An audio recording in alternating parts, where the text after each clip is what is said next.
Hey, what's up guys? So in this video we will see how to lock apps on the Poco M5.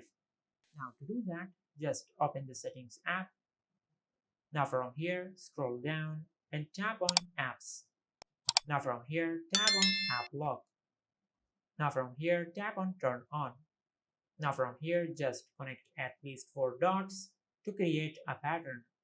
Now from here, just draw your pattern one more time to confirm your pattern.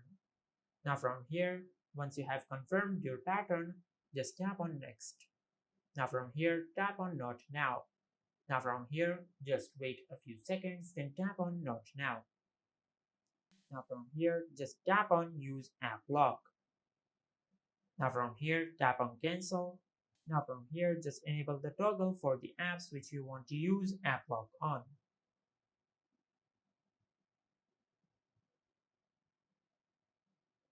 Just like that. Now from here, if you go to your home screen and open the apps which you have enabled app lock on, it will ask you to enter the pattern.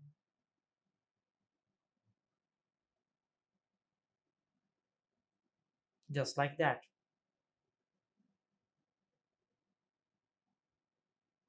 And this is how you can lock apps on the Poco M5. If you found this video helpful, please like the video and subscribe to the channel and hit the bell icon to get notified when we upload a new video.